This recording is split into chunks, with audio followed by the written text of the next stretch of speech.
शिवरायांनी स्वराज्य स्थापन केले हे आपण ऐकतोच, परंतु शिवरायांच्या शिवजन्मापूर्वीचा महाराष्ट्र कसा होता ते ते दिवस फार धामधुमीचे होते. उत्तरेकडून मुघल बादशाह शहाजहान याने दख्खन सर करण्यासाठी मोठं सैन्य रवाना केलं होतं.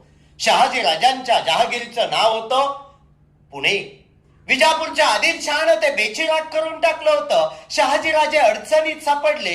इकडे आड तिकडे विहीर. शहाजी राजांच्या वाट्याला धावपळीचं आयुष्य आलं. अशामध्ये जिजाबाई गरोदर होत्या.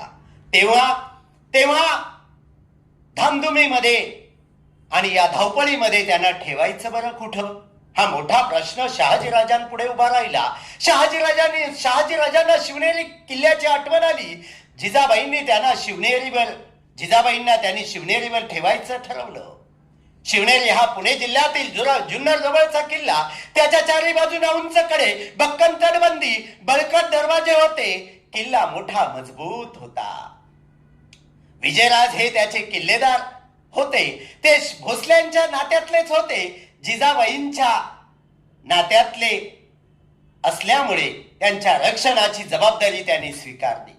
तेव्हा शहाजीराजांनी जिजाबाईंना शिवनेरीवर ठेवलं आणि ते मुघलांवर चालून गेले आणि तो सोन्याचा दिवस उजाडला.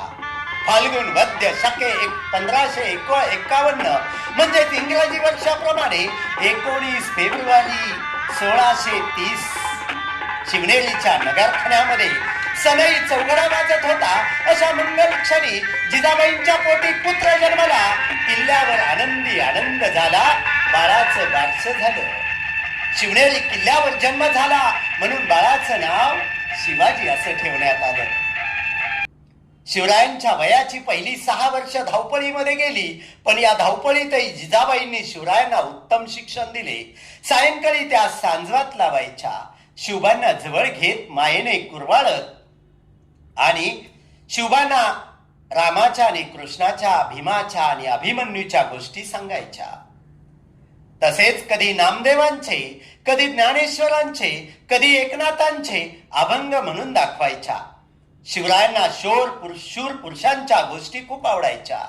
मोठे झाल्यावर त्यांच्यासारखं पराक्रम करावं असं शिवरायांना वाटायचं. जिजाबाई साधू संतांच्या चरित्रातल्या गोष्टी सुद्धा सांगायची. त्यातून त्यांच्या ठिकाणी साधू संतांविषयी आदरबुद्धी निर्माण झाली. गरीब मावळ्यांची मुलं शिवरायांबरोबर खेळायला यायची. कधी कधी शिवबाई त्यांच्या झोपडीमध्ये जायचे. त्यांची कांदा भाकर आवडीने खायचे.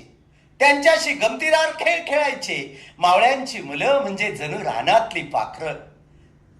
ती पोपट, कोकिळ, वाघ यांचे आवाज हुबेहूब काढायचे. मातीचे किल्ले आणि घोडे बनवायचे. मातीचे किल्ले तर अगदी हुबेहूब बनवताना ते अत्यंत रममान व्हायचे आणि हा त्यांचा आवडता छंद होता. लपंडाव, चेंडू, भोवरा हे त्यांचे नेहमीचे खेळ. शिवराय त्या मुलांबरोबर हे खेळ खेळायचे. मावळ्यांच्या मुलांना शिवाजीराजे खूप खूप आवडायचे. शहाजीराजे निजामशाहीत परतले खरे, पण त्यांना तिथे स्वास्थ्य मिळालं नाही. कारण खुद्द निजामशहाच हलक्या कानाचा आणि धडसड वृत्तीचा माणूस होता. त्यामुळे दरबारामध्ये कारस्थानं, हेवे द्यावे यांना अत्यंत ऊत आला आणि त्यातून निजामशहाच्या चिथावणीने लखुजीराव जाधवांची भर दरबारात हत्या करण्यात आली. या घटनेची चीड येऊन शहाजीराजांनी निजामशाहीचा त्याग केला आणि ते सरळ मुघलांच्या सेवेत रुजू झाले. मुघल बादशाह शहाजहाननं त्यांना आपली सरदारकी देऊ केली, बहाल केली. दरम्यान वजीर फतेखानानं मुघलांशी आतून हात मिळवणी करून निजामशहाचीच हत्या केली. निजामशहात सगळीकडे अंधाधुंदी माजली. फतेखान फितुरीने निजामशाही मुघलांच्या घशात घालणार हे अगदी स्पष्ट झालं. एवढंच नव्हे तर त्याची बक्षिशी म्हणून शहाजीराजांच्या ताब्यात असणारा मुलूक मुघलांनी त्याला परस्पर देऊन टाकला. तेव्हा शहाजीराजांनी संतापून मुघलांची बाजू सोडली आणि आपल्या सामर्थ्याच्या जोरावर मुघलांना धडा शिकवायचा निश्चय केला. वजीर फतेखानास मुघल बादशाहात शह देण्यासाठी शहाजीराजांनी निजामाच्या वंशातील एक मूल शोधून काढलं आणि जुन्नर जवळच्या पेमगिरी नावाच्या किल्ल्यावर त्याला निजामशाह म्हणून जाहीर केलं. अशा प्रकारे त्यांनी एक नवे राज्य स्थापन केले. या राज्यात गोदावरी ते नीरा या दरम्यानचा प्रदेश मोडत होता.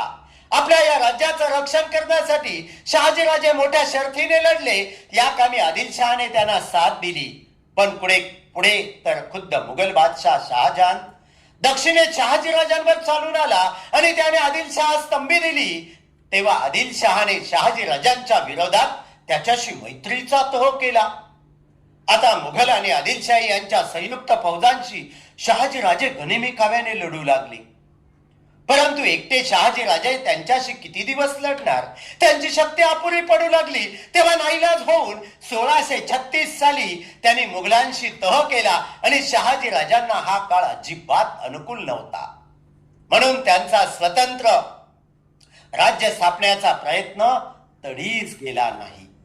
परंतु त्यांच्या या धाडसामुळं मराठी लोकांमध्ये एक आत्मविश्वास निर्माण झाला. शिवरायांना हा आत्मविश्वास पुढे स्वराज्य स्थापण्याच्या कामी नक्कीच उपयोगी पडला. या ठिकाणी आपण लक्षात घेतलं पाहिजे की शिवाजी राजांमुळे जो कॉन्फिडन्स आत्मविश्वास निर्माण झाला, या शहाजी राजांनी निजामशाही बुडाल्यानंतर तिचा प्रदेश मुघल व आदिलशाह या दोघांनी वाटून घेतला.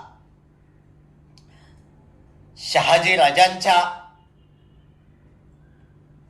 कडे असलेली पुणे सुप्याची पूर्वापार जहागीर आदिलशाही राज्यात आली.